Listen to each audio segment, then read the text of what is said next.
inhalatoria. Bien, esto lo vamos a ocultar. Ya, ahora sí. Dentro de los conceptos generales, vamos a ver qué es anestesia general. La anestesia general es una depresión controlada y reversible de las funciones nerviosas. Entonces, lo que tienes que recordarte sí o sí, que es reversible, ¿ok? Ay, mil disculpas. Ahora sí. Allá. Aquí, es reversible. Y está inducida por fármacos. Para el estado, cuando nosotros administramos un anestésico general, nuestro objetivo es llegar a un estado anestésico. ¿Pero qué es el estado anestésico? El estado anestésico es cuando el paciente se encuentra en hipnosis, tiene amnesia de la cirugía, tiene analgesia, o sea, no tiene que sentir nada en la cirugía, tiene que tener una parálisis neuromuscular, es decir, no se puede mover, no tiene que moverse, y un bloqueo a la respuesta vegetativa al estrés. Esto quiere decir a la respuesta, al estímulo verbal, al estímulo doloroso. Si tú le estimulas, generalmente se estimula en la cara del esternón, ¿no ve? Es el estímulo doloroso, el paciente no responde. Entonces, estos tres se dan a una inhibición subcortical y la hipnosis y la amnesia a un nivel cortical. Pero ¿para qué vamos a inducir en anestesia al paciente? Bueno, pues para el bienestar durante la cirugía. Uno, porque cuando el doctor está realizando la cirugía, el paciente puede moverse y puede generar complicaciones. Otro es que cualquier procedimiento quirúrgico es traumático. Imagínate tú estar en una sala de cirugía que te estén abriendo, que te estén quemando, porque lo hacen con un electrobisturí. Entonces, qué traumante, ¿no? Por eso es la anamnesia. Amnesia. Siguiendo, las etapas de la anestesia son 4 etapas principalmente. Primero vamos a tener, ¿se me escucha? Estoy teniendo problemas con retorno de audio. Sí, está en la primera diapositiva.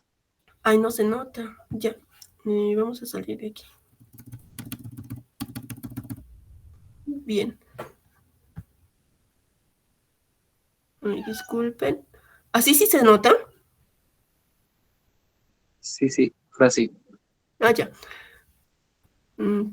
Vamos a continuar. Aquí estamos. Ya, repasando, el estado anestésico tiene 5 pilares: la hipnosis, la amnesia, la analgesia, la parálisis y el bloqueo a la respuesta vegetativa al estrés. Bien, siguiendo con las etapas de la anestesia, vamos a intentarlo una vez más. ¿Se nota?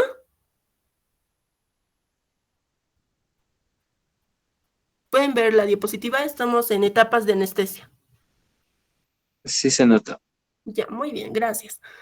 En las etapas de la anestesia vamos a tener 4 etapas, que son la inducción, la excitación, la etapa quirúrgica y la parálisis vulvar. Ahora, el periodo 1, he cambiado de diapositiva, ¿se nota? No ha cambiado. Ay, no. ¿Y ahora? Está en la 4. Sigue, ¿no? Entonces mejor me saldré de acá. Bueno, ya. Vamos a ir aquí. Entonces, en el periodo 1 nos dice que es desde que tú administras el fármaco hasta que el paciente pierde la conciencia. Hay una ausencia a la respuesta del dolor y como aquí vemos, la relajación muscular, todavía no hay relajación muscular. Las mucosas se encuentran normales y los reflejos, ya sean palpebral, corneal, conjuntival, faríngeo, laríngeo, cutáneo, peritoneal, los que tú quieras, están presentes. Lo mismo pasa, exactamente lo mismo, solo que hay una midriasis en el periodo 2. Este periodo 2 es aberrante, no debería de existir. Este periodo 2 aparece cuando se administran cantidades exacerbantes de fármaco. Entonces, en este periodo se va a dar una respiración irregular, va a haber un laringoespasmo y van a haber secreciones. A nivel cardíaco, puede aumentar la frecuencia cardíaca, incluso te puede generar arritmias y puede haber una regurgitación. Esta regurgitación es muy peligrosa, por eso los pacientes cuando ingresan a cirugía no pueden comer nada, ¿sí? Mínimo 12 horas antes no tienen que haber ingerido ningún alimento, ya que se broncoaspiran y eso genera neumonía. Entonces el paciente, en vez de ya salir de alta hospitalaria, se quedan con neumonía ahí. Ya, había un meme que decía, solo 2 personas se preocupan si has comido, uno tu mamá y otro el anestesiólogo, porque realmente esto es una causa muy, muy prevalente de neumonía, incluso a la muerte, ¿ya? Ahora, la etapa 3 es la ideal. Acá, como vemos, hay relajación muscular y acá hay coloración normal de las mucosas y aquí hay relajación, en la etapa 2 hay relajación muscular buena. ¿Cuál es la que más nos importa? Es la etapa 3, esta la que está con amarillito, porque la relajación muscular es muy buena y como ven, la respiración o la función respiratoria no está alterada o no al menos de manera exacerbada, no de manera como acá que puede matar al paciente. Las mucosas están un poco pálidas, ¿por qué? Porque está disminuyendo la perfusión y vamos a tener inhibición de los reflejos. Esta es la etapa donde todos los anestesiólogos quieren llegar, es la indicada, ¿ya? Entonces, en esta etapa disminuye la presión arterial y hay una relajación muscular, que es lo ideal. Cuando te pasas de la dosis de fármaco, puedes llegar a una depresión vulvar. Entonces, deprimes los centros vulvares y deprimes la función cardiorrespiratoria. Al paciente le da un paro, le da un coma y se muere. Entonces, esta fase es muy aberrante también. Por eso están en rojito. Estas dos fases no deberían existir. Lo ideal es que haya un periodo 1 donde se induzca al paciente hasta llegar a la pérdida de conciencia. Eso es la inducción. Ahora, vamos a ver que hay el desarrollo de la anestesia. Al paciente, antes de entrar a quirófano, lo preparan preoperatoriamente. En quirófano es la preparación intraoperatoria y postquirófano también. Todo esto es la cadena asistencial. En el preoperatorio, antes de que ingrese a cirugía, primero el médico tiene que evaluar al paciente a través de la historia clínica y la relación médico-paciente. Le tiene que preguntar a qué fármacos es alérgico, qué fármacos podrían ser potencialmente cardio, nefro o hepatotóxicos. El paciente tienes que ver muy bien la historia clínica para ver si el paciente tiene alguna de estas patologías. ¿Está bien? Después tienes que hacerle firmar un consentimiento informado, porque sin consentimiento informado no puedes hacer nada, ¿sí? Y este consentimiento informado te protege, porque cualquier cosa a veces puede pasar dentro de la cirugía, ¿no? No sabes. Entonces, ya el paciente estaba consciente de los riesgos que podían suceder ahí adentro, incluso así ha entrado, ¿ya? Después, a nivel intraoperatorio, y esto es lo que más nos importa, hay tres etapas de la anestesia, 3 periodos, más que todo, que es una fase de inducción, igual, desde que tú la administras hasta que pierde la conciencia. Es el periodo 1, lo que habíamos visto antes. Ahora, el mantenimiento. Eso es después de que ya has llegado a esta etapa 3. Ya el paciente está como dormido. No dormido, porque cuando está dormido se despierta estímulos, ¿no? Está knockout. El paciente no te responde, no te habla, no reacciona. Entonces, una vez que tú le has administrado los anestésicos, generalmente son de periodo corto, de corta duración, y tienes que administrar anestésicos de mantenimiento. Esto para que el paciente no se vaya despertando durante la cirugía, ¿ya? Este es desde que el paciente está inconsciente hasta que la cirugía termina. Me había olvidado esto. La inducción puede darse por fármacos intravenosos e inhalatorios. De los intravenosos, por así decirlo, las estrellitas son el propofol, el tiopental y el midazolam. Y los inhalatorios, el isoflurano y el sevoflurano. Ahora, dentro del mantenimiento, puede ser cualquier inhalatorio, generalmente los inhalatorios son más de mantenimiento, y el propofol. Como estás viendo, acá el propofol está en inducción y el propofol está en mantenimiento. El propofol es uno de los fármacos más utilizados dentro de nuestro medio. Vamos a ver más adelantito por qué. Ahora, una vez que ya ha terminado la cirugía, el paciente tiene que despertar, ¿bien? Entonces, El despertar o la educción es la recuperación de la conciencia. ¿Cómo recupera la conciencia el paciente? O bien suspendes el medicamento, o ajustas la semivida. Entonces, va a pasar el efecto de acción, porque hemos dicho que el mecanismo de acción y el tiempo de vida media son muy cortos en estos fármacos. Bien, al administrar tus fármacos intravenosos, tienes que administrar un relajante muscular, porque estos fármacos intravenosos generalmente no tienen la propiedad de relajante muscular y se lo tiene que intubar al paciente. ¿Por qué? Porque hemos visto acá que la función respiratoria disminuye. Mira, este es el plano 3 y la respiración torácica está disminuyendo. Entonces el paciente no puede respirar adecuadamente, tienes que intubar. Ahora, vamos a ir al postoperatorio, que es cuando el paciente ya despierta. Lo extubamos, le sacamos el tubito y hay que vigilarle los signos vitales. Es muy importante. Y administrar analgésicos, porque después de una cirugía o incluso la administración del propofol causa dolor, ¿ya? Bien. Ahora sí, ¿cuáles son los tipos de anestesia general? Vamos a ver cuáles son los tipos. Son dos tipos generalmente, que son inhalatoria y la intravenosa. Y hay una balanceada tercera que nos indican, pero estas son las dos más importantes. Y esta sí vamos a verlo más adelante. Ya, la anestesia inhalatoria nos dice que necesita concentraciones altas. No puedes darle poquito. Y hoy en día se usa muy poco. De hecho, solo 2 fármacos se usan actualmente. Después tenemos la anestesia intravenosa.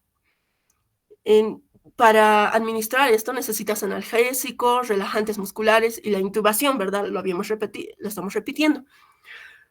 La ventaja de estos intravenosos y por qué se usan más hoy en día es porque la recuperación es corta, es rápida, digo, y la duración es corta. El paciente no tiene que estar dormido mucho tiempo. ¿Y por qué? Si las cirugías pueden durar horas. Porque hoy en día se ha puesto de moda la laparoscópica, ¿verdad? Una cirugía laparoscópica te dura más o menos, lo que yo he visto, lo que he entrado, unos 30, 40 minutos. Entonces es rápido.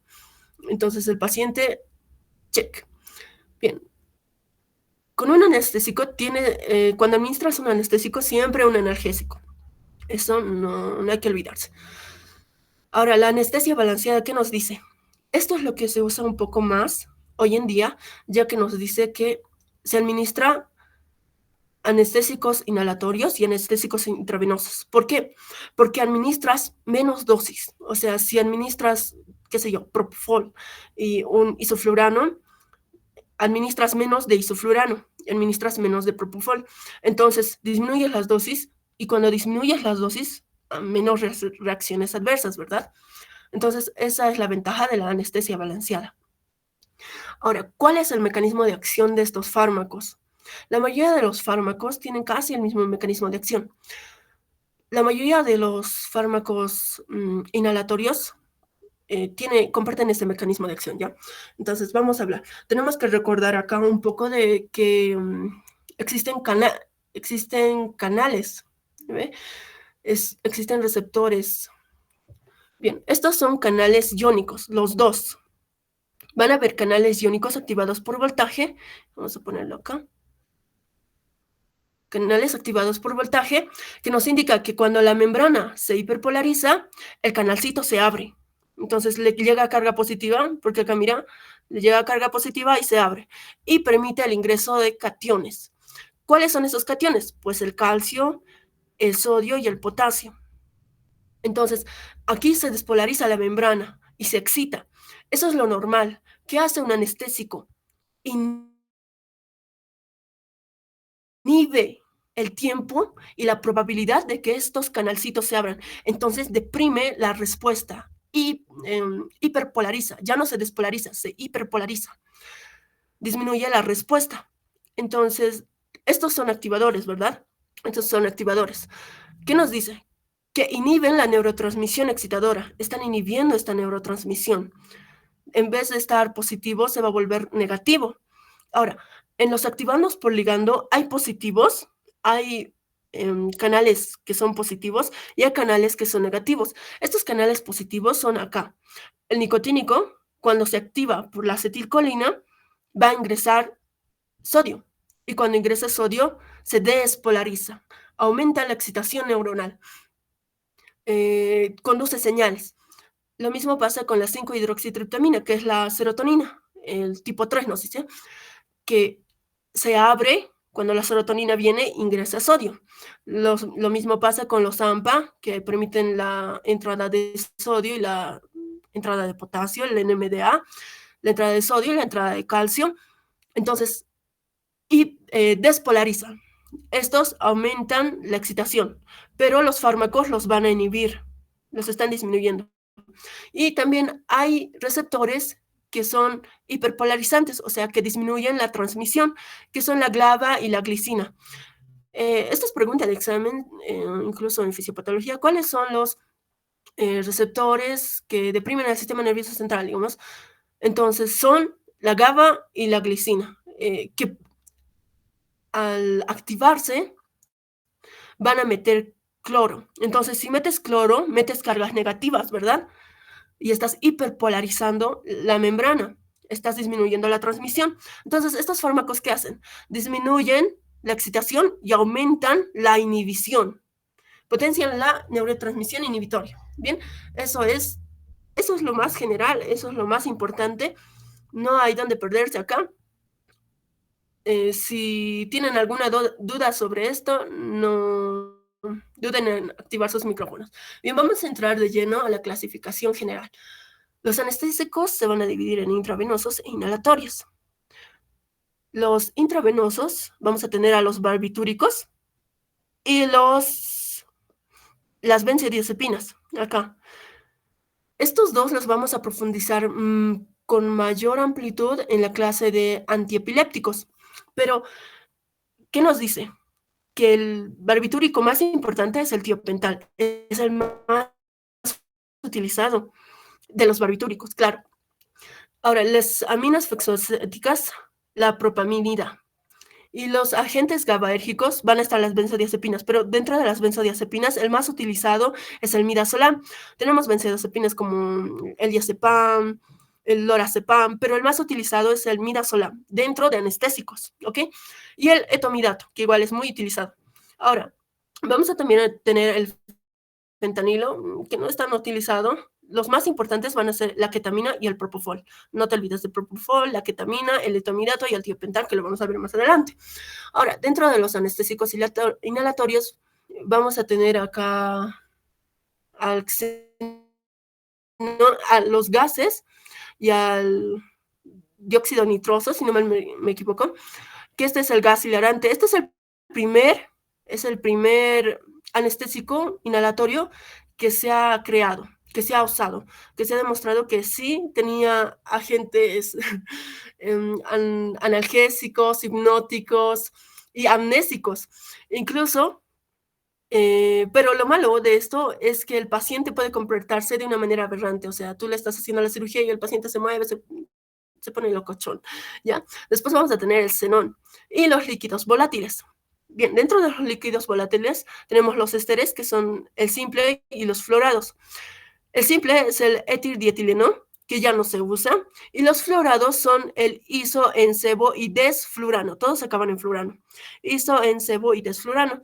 ¿Cuál de estos es el más importante y el que más se usa en nuestro medio? Es el sevoflurano, es el más importante. Después tenemos los hidrocarburos halogénicos, que son simple, el cloroformo, que ya... ¿quién no conoce el cloroformo ya? Siempre lo ven en las películas, ¿no? Que hay que ponerle, que los maleantes, ¿no? Les ponen a las personas, a las víctimas y se desmayan, pero realmente no es así, no es tan rápido como en las películas. Actualmente es igual, la mayoría se encuentran en desuso. Y los fluorados, el más importante igual, el alotán, igual, ampliamente usado en nuestro medio. Bien, continuemos con los anestésicos, que está mal, los anestésicos intravenosos, inhalatorios, esto está mal, lo voy a corregir. Bien, dentro de los anestésicos inhalatorios nos dice que tenemos que tener en cuenta dos conceptos generales para entender cómo estos se distribuyen y cómo actúan más o menos, ¿ok? Ahora, estos dos conceptos son el cociente partición sangre-gas y la concentración alveolar mínima. ¿Qué te quiere decir cociente de partición gas. Es el ratio entre la solubilidad en sangre y gas. Oye, pero no se entiende. Ah, ya, es fácil. Cuando el cociente está alto, nos dice que el fármaco es hidrosoluble. Y si es hidrosoluble, se distribuye más ampliamente, pero no ejerce efecto, ¿verdad? Se une a proteínas. Entonces, tiene una inducción lenta y una recuperación lenta. Entonces, a mayor coeficiente de partición sangre-gas, mayor tiempo va a tardar en recuperarse el paciente. Lo contrario, cuando el cociente de partición sangre-gas es disminuido o es bajo, por ejemplo, del sevoflurano es de 0.6, lo cual lo hace un fármaco ideal, es más liposoluble, ¿ya? Es más liposoluble. Entonces, si es más liposoluble, desarrolla un mecanismo de acción y una inducción más rápida. El paciente es knockout al rato y también se recupera de una manera rápida. Ok, eso te quiere decir el coeficiente de partición gas. Ahora, la concentración alveolar mínima es la concentración mínima de un anestésico para inhibir la respuesta ante un estímulo quirúrgico. ¿Qué nos quiere decir? O sea, ¿qué te quiere decir? Cuando la concentración alveolar mínima es alta, el fármaco es hidrosoluble. Entonces, la potencia es disminuida, porque habíamos dicho que cuando es hidrosoluble se distribuye a otros lados y no entra al sistema nervioso central, que es a donde queremos que entre, ¿verdad?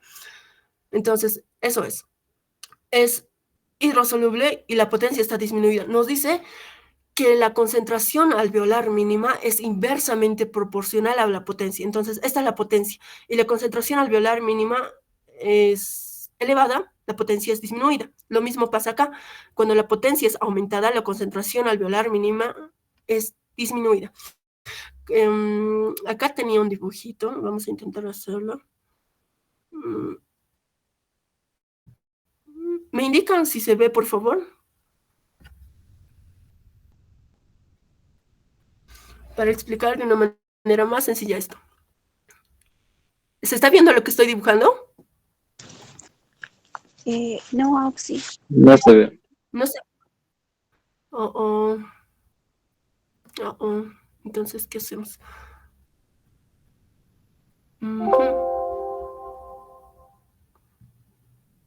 A ver, pantalla, flechas. Tal vez es porque estoy solo compartiendo una ventana. Vamos a compartir todo. Denme un segundito. ¿Se está entendiendo? Sé que es complicado porque igual a mí me costó entender eso de partición de pantalla completa. Vamos a poner acá. Ahora sí. Yo creo que ahora sí se va a ver, ya que así se va a verse mucho más. Estamos acá. Coeficiente. Estamos acá. Aquí, ok. Ahora sí, se puede ver. Se puede ver lo que estoy dibujando. Digo. Aquí estamos. Ahora sí. ¿Pueden ver lo que estoy dibujando?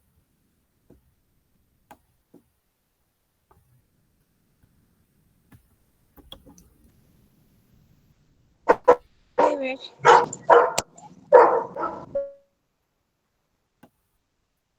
He dibujado un alveolo. ¿Se puede ver? Ah, ya sé cómo.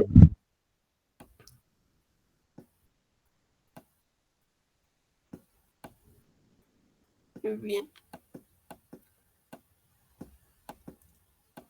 Muy bien.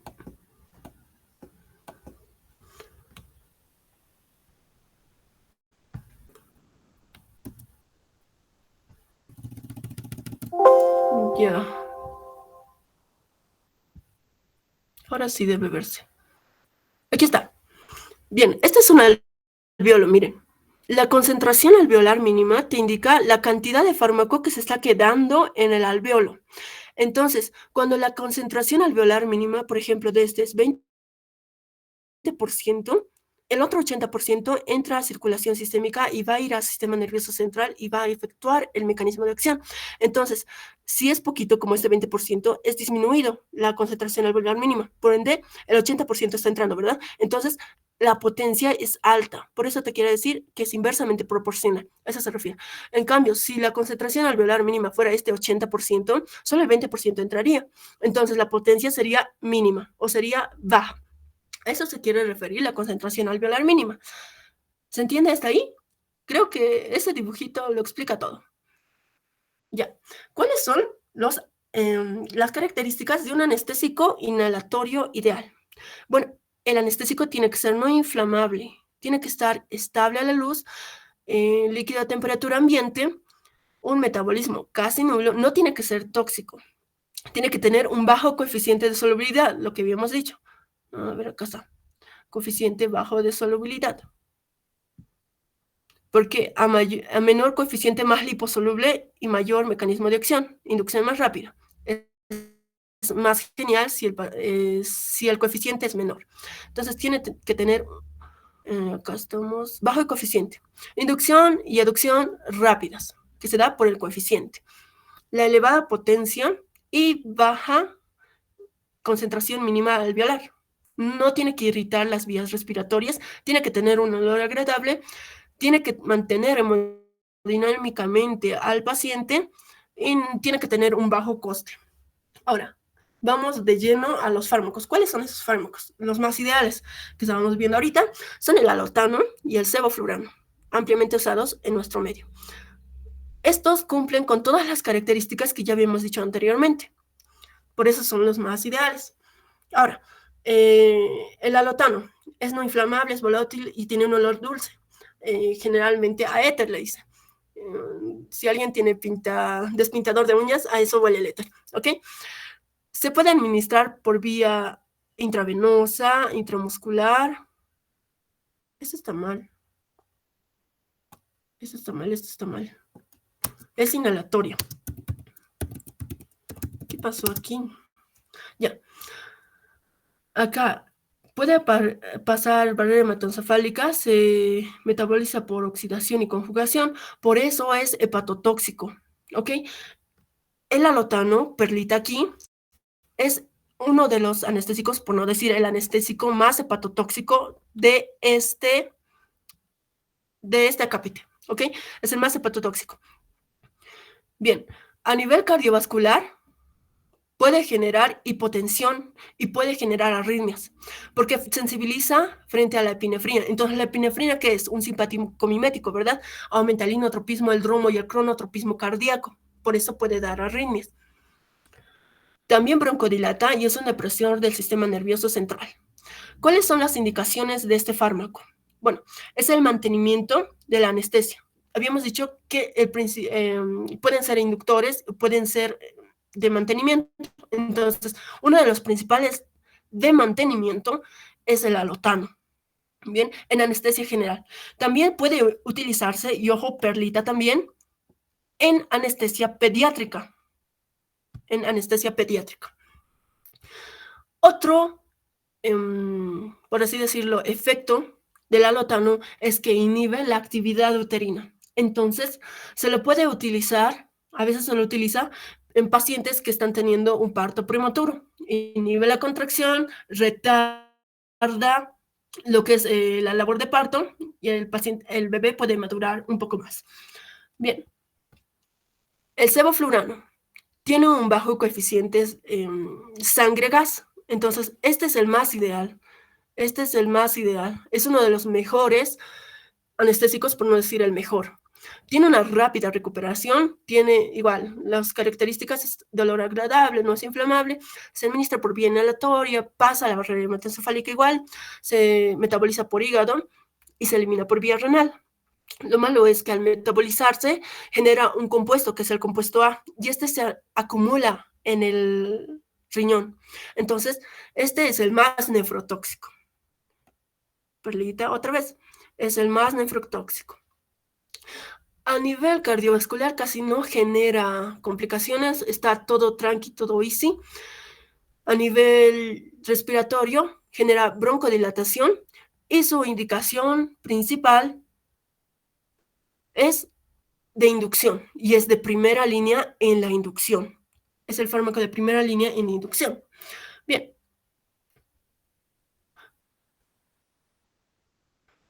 Ya, vamos con los anestésicos intravenosos. Igual esto es un poco más sencillo. No tiene tantos conceptos como los anestésicos inhalatorios. Y vamos a ver los anestésicos más utilizados. ¿Cuáles son las características? La mayoría de estos fármacos se unen a proteínas. La ionización tiene que ver con la transformación, o sea, y la biotransformación va a dar a la eliminación. Mientras más biotransformación, o sea, mientras más se metabolice, mayor se eliminará. ¿Ok? ¿Cuáles son los fármacos más utilizados? El propofol, el tiopental, la ketamina, el etomidato y el midazolam. ¿Cuáles son las características de estos fármacos? Al ser de administración intravenosa, cuando hay una sobredosis, es muy difícil de manejarlo, es muy difícil. Entonces el paciente te puede entrar en coma en cuestión de segundos, por eso es peligrosillo, es muy peligroso. Otro que habíamos dicho hace rato es que no van a producir relajación muscular. Tú tienes que darle un relajante muscular para coadyuvar la respuesta adecuada. Ahora, uno de los principales factores por lo que se usa hoy en día es por la inducción rápida y porque el paciente está más cómodo utilizando estos fármacos, ya que cuando tú le administras intravenosa, en 30 segundos, 1 a 2 minutos, el paciente ya está knockout. En cambio, cuando es por vía inhalatoria, tiene que inhalar, la presión de aire tiene que ser mayor a la presión alveolar, entonces es muy complicado para el paciente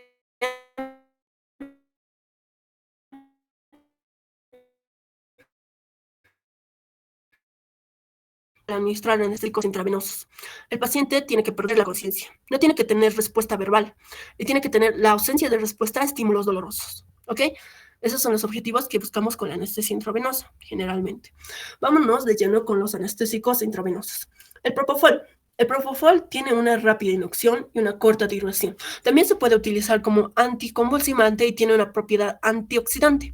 Se administra por vía oral, la distribución es rápida, el metabolismo es rápido y se puede eliminar por vía renal y por vía de la orina, lógicamente. A nivel cardiovascular va a producir bradicardia, hipotensión o disminución de la presión arterial, te va a producir bradipnea y una disminución del volumen corriente. También disminuye la presión intracraneal, el flujo sanguíneo y por ende la perfusión cerebral. Es un poco riesgosillo. Pero lo bueno es que tiene mayor recuperación y la recuperación para el paciente es más suave. Además, que con esto evitas náuseas y vómitos, ¿ya? Y tú, a pesar de que es muy rápido, esto no lo he hecho, pero el metabolismo acá no es hepático. Acá el metabolismo es por otros tejidos, porque habíamos dicho que el metabolismo, bueno, creo que lo vieron con otro auxiliar, el metabolismo puede darse por todos los órganos. Todos los órganos pueden metabolizar los fármacos, pero ¿quién metaboliza más? El hígado, porque tiene mayor concentración de enzimas, ¿verdad? Y se elimina por orina. Entonces, como no está metabolizado por el hígado, de hecho, solo el 0.3% está metabolizado por hígado, tú lo puedes dar a pacientes nefrópatas y hepatópatas. Por eso el propofol es tan ampliamente usado, porque en nuestro medio sí predominan este tipo de pacientes. Incluso nosotros ahora estamos desarrollando nefropatías. Largas noches de estudio ya. Ahora, ¿cuáles son? Esto está en código de colores, ¿ok? El verdecito son las indicaciones. ¿Cuáles son las indicaciones? Bueno, son la inducción y el mantenimiento anestésico. Igual es una de las estrellitas de la noche. También puede usarse en radioterapia en niños, en cirugía oftálmica y en cardioversión.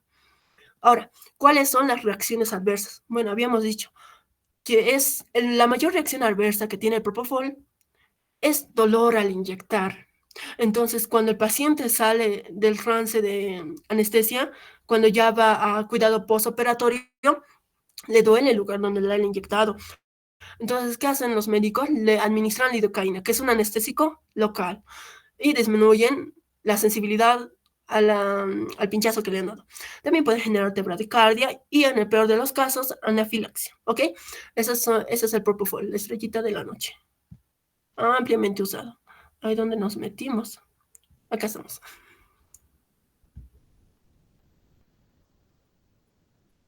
Ay, me asusté, pensé que se había eliminado. Bueno, vamos con la ketamina.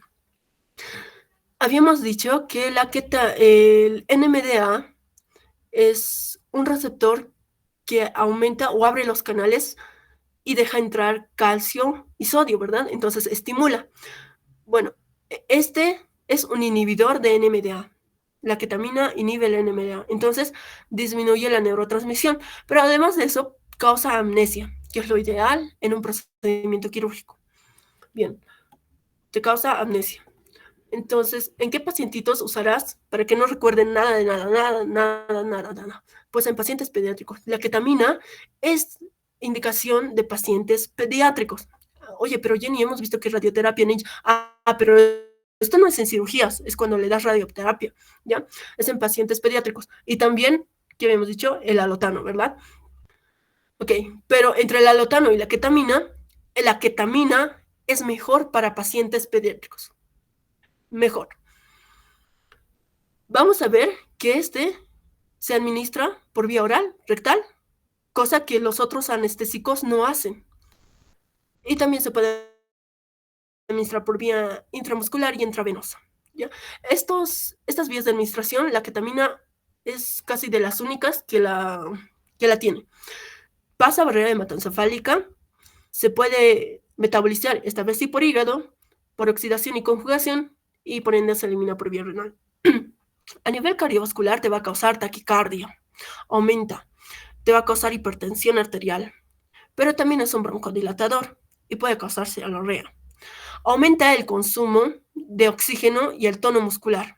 Esto es muy importante, aumenta el consumo de oxígeno.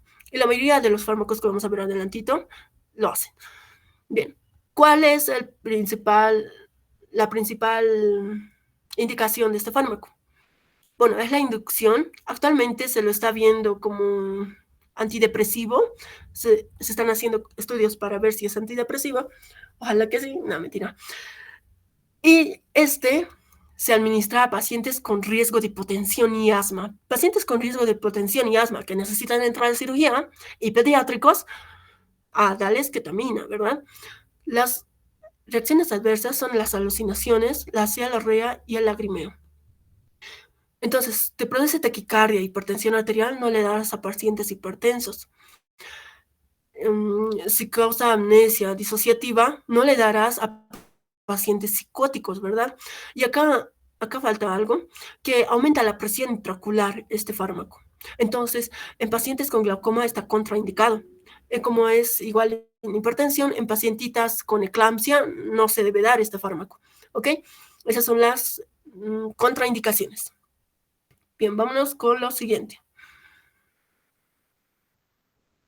Bien, veamos al etomidato. El etomidato y el midazolam, ambos acá, no son de la misma familia. Hemos dicho que son GABAérgicos o GABA-miméticos. ¿Esto qué quiere decir? Que abren los canales GABA, introducen cloro, ¿verdad? Hiperpolarizan la membrana. Bien, el etomidato es un anestésico rápido y solo dura 8 minutos, es súper rápido. Generalmente perlita también. ¿Por qué les digo perlita? Porque son cositas importantes. Y tal vez los vean más adelante. Anestesia.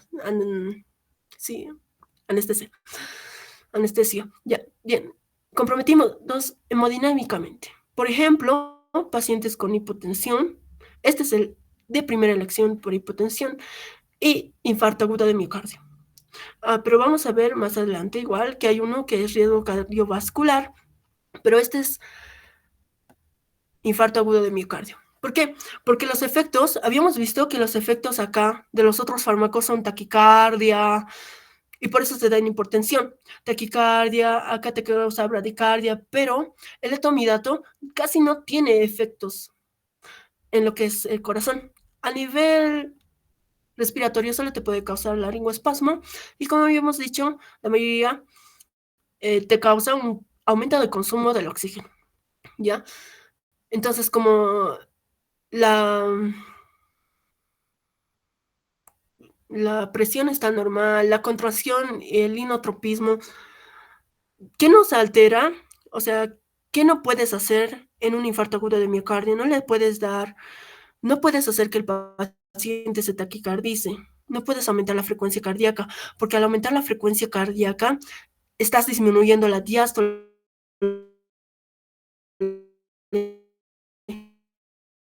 O sea,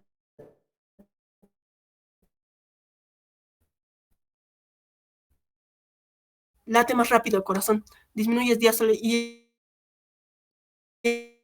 en qué se nutre o le das algún agonista y el de aumenta. Entonces, sí o sí, para infarto es cetomidato, porque tiene mínimos efectos cardíacos. No aumenta ni disminuye la frecuencia cardíaca. ¿Ya?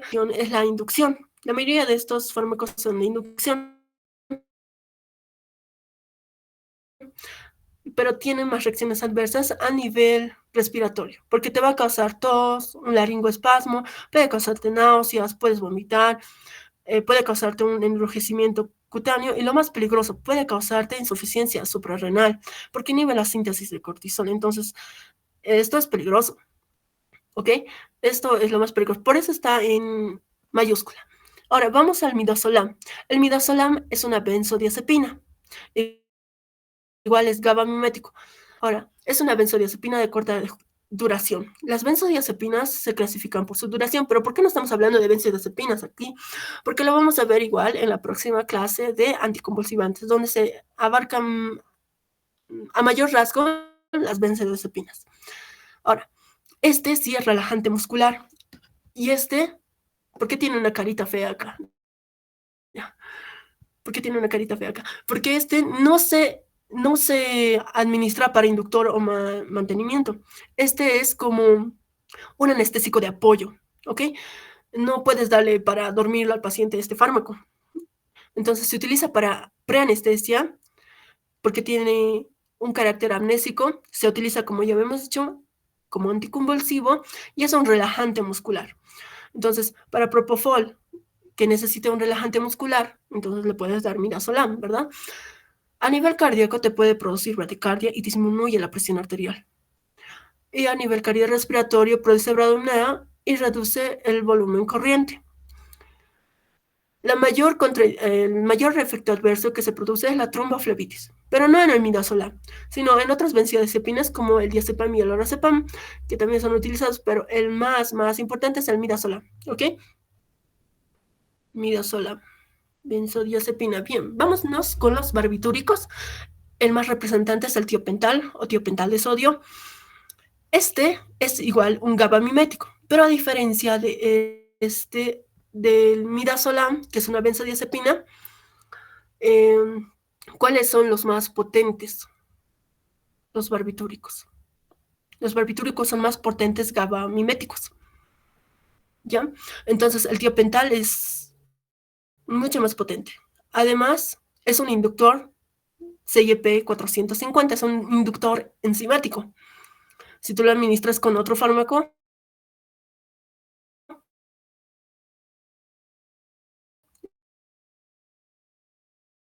y la característica del tiopental y del midazolam es que se unen ampliamente a proteínas, sobre todo al tiopental, que se une un 80% a proteínas. Va a tener un metabolismo hepático, se va a metabolizar mediante la oxidación, se va a eliminar renal, por vía renal, y a nivel cardíaco te va a causar bradicardia y disminución de la presión arterial, depresión respiratoria. Y va a posibilidad a dióxido de carbono está disminuida. Nosotros sabemos que mientras más dióxido de carbono tenemos en el cuerpo, el centro respiratorio se estimula y la frecuencia respiratoria aumenta. Entonces, cuando se vuelve menos sensible, ocurre una depresión respiratoria. Ahora, también te puede causar a nivel del sistema nervioso sueño y a nivel del sistema nervioso autónomo hipertonía vagal. Bien. ¿Cuál es ¿Cuáles son los mecanismos? Las indicaciones, me estoy viendo. Ya. Bueno, es la inducción y también actúa como antiepiléptico. Este fármaco también lo vamos a ver en la próxima clase, la familia de los barbitúricos. Bien, ¿cuáles son las reacciones adversas? Te puede causar edemas, pero si tú administras a coma, para esto tienes que administrar líquidos para revertir la solución y tienes que hacer un lavado